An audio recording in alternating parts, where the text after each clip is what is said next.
Hello everyone. So I am in a bit of a different setup today.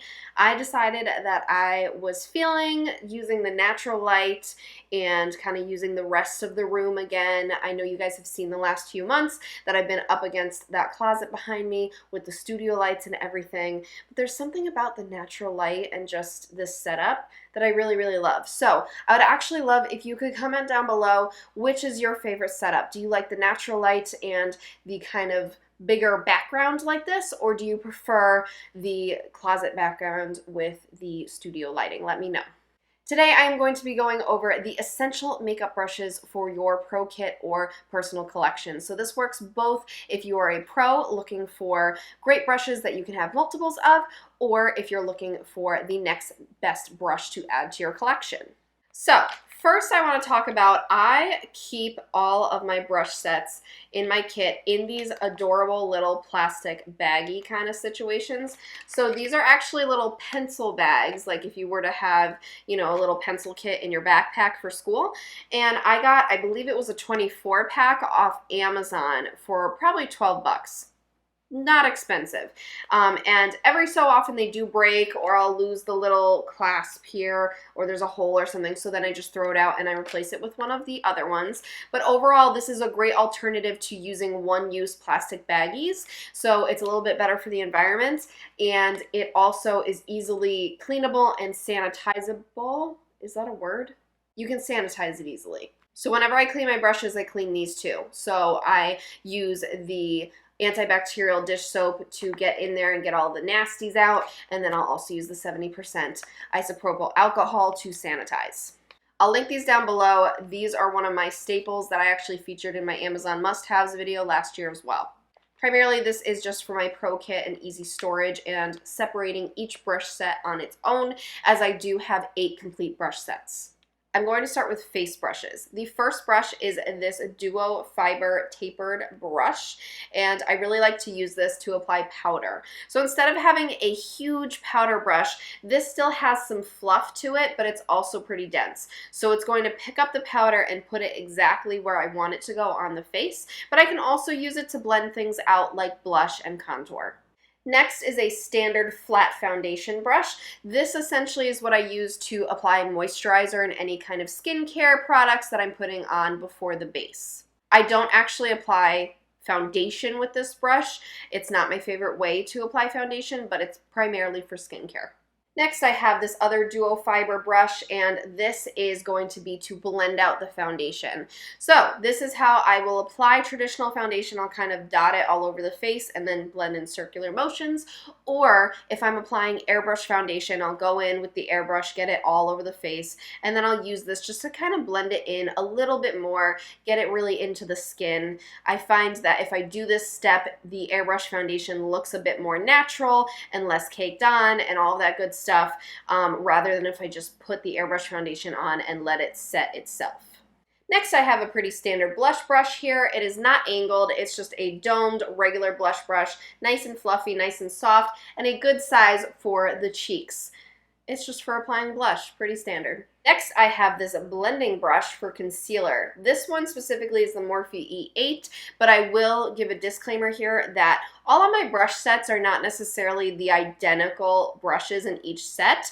Rather, they are the same style. So if I have a Morphe brush in one set, but then a Sigma brush in the other set, but they are basically the exact same brush, that's fine. I'm not really looking to get exactly the same brand for all of them unless it's one I swear by, but that's pretty rare. There are a lot of alternatives for brushes, so you can save some money, or maybe you just love the color of the handle on one, things like that.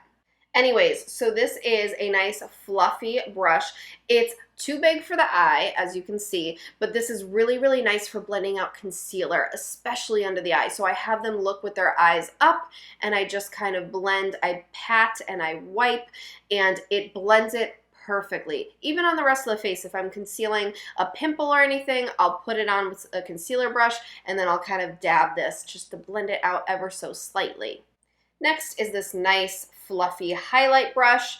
This is the Morphe M510, but again, if you find it in another brand, that's totally fine. So this is my favorite way to apply highlight. So basically you put it in the highlight and then you just put it nice on the cheekbone like this, maybe down the bridge of the nose, wherever you like to put it. I typically do cheekbones, but it disperses it really nicely so that the highlight is not too intense and too focused on one area, but it will just give that nice glow.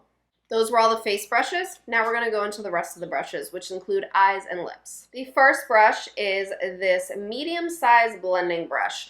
So this is shorter than other blending brushes, and it is kind of in the middle between fluffy and dense. I really like to use this style brush when it comes to applying a base all over the eye, so from the lash line to the brow bone, and I also like to use this for putting down initial crease colors.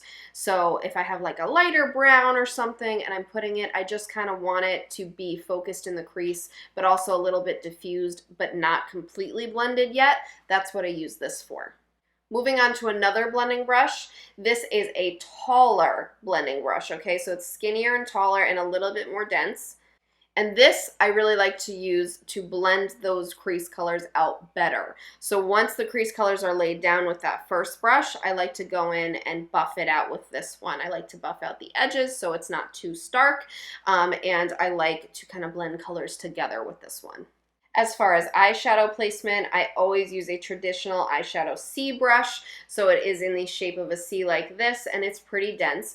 I like to just pack eyeshadow on my lids, so I'll take the eyeshadow and just pat it like this all over the lid so you get a good amount of pigment on there and it looks really pretty. Sometimes you will get some fallout on your face, but that's why doing eyes first is key so that you can clean up before you put the rest of your face makeup on. Next, I really love this pencil brush. So this is just for applying a little bit of inner corner highlight, maybe on the brow bone as well. It's a more detailed brush, so for those smaller areas that you just want something placed ever so slightly. Next, this is a flat liner brush. I like to use this specifically for under the eye, so I'll have the client look up with their eyes, and I'm just going to apply maybe some eyeshadow primer under there, some eyeshadow to give kind of a smoky liner look rather than using an actual eyeliner pencil or a gel liner underneath. On the flip side, I like to use this angled eyeliner brush on the top. So this is where I like to put preferably gel liner is what I really like to use, or sometimes I'll even use regular eyeshadow if it's a softer look, and I'll just apply it all the way across the lid. Pro tip for other pros, if you want to get in the inner corner better, have them look down and to the opposite side. So I'll have them look down and this way, and then I can get in that inner corner without them flinching. Next, this is another angled liner brush, but it is slightly thicker. I like to use these for brows. So I really like to use a brow palette like this one from Viseart, and I like to use powders to just fill in the brows so they look natural, defined, really pretty, not too intense, and I can blend them out pretty easily with a spoolie. So I really like to use a thicker brush, just slightly, than what I was using on the top lid, just so I kind of see the difference in my kit. Next, we have a flat concealer brush. This is a typical concealer brush. This one's a little bit bigger. Sometimes I have slightly smaller ones. I don't really mind either way. And this is just for applying the concealer. So like I said before, I'm going to apply concealer under the eyes or on pimples, wherever I'm concealing, and just place the product. And then I'll go back in with that fluffy concealer brush to buff it out. Lastly, a traditional lip brush is a must. So it's just a skinny little brush. Pro tip, if you can't find a good lip brush you love, go to an art store. They're actually, our brushes very similar to this, and they work really, really well for the lips. So pro tip, and it also could save you some money. But just a basic lip brush so that I can put the lipstick on. I really like using a lip brush to put lipstick on, not only because it's more sanitary when I am taking the lipstick out of the container or the tube, I'm scraping it out, putting it on a sanitized palette, but it also applies the lipstick, I think, a little more precise than if you're doing directly from the tube, and it also gives just a nicer look. It's a little bit less intense than if you apply it from the tube. So those are the essential makeup brushes that I had to show you today. These are brushes that I believe could get you a lot of desired looks. There really aren't a lot of other brushes that you absolutely need aside from these to accomplish most looks. Now, you could always add a brush like a very small detail brush for your eyes to get some very fine detail work in there, and other things like that, but these brushes will get you done, get your job done pretty much all the time, whether it's as a professional or in your personal kit. So if you are looking for what are the brushes I absolutely need to have just to use make my own makeup on a daily basis, this is it. And again, don't get too focused on the brand names. Yes, I love Sigma, I love Morphe, I love Crown Brush, I love a lot of different brush brands, but just look for these style of brushes and you'll be good to go. What are favorite brushes in your collection? Is there something that I'm missing that I absolutely must have? Let a girl know because I will add it to my kit like now. I hope this video was helpful for you. Thank you so much for watching and make sure to give it a thumbs up if you enjoyed. Make sure to subscribe and turn on the bell notifications so you know when I upload more beauty videos, and I will see you in my next one. Bye.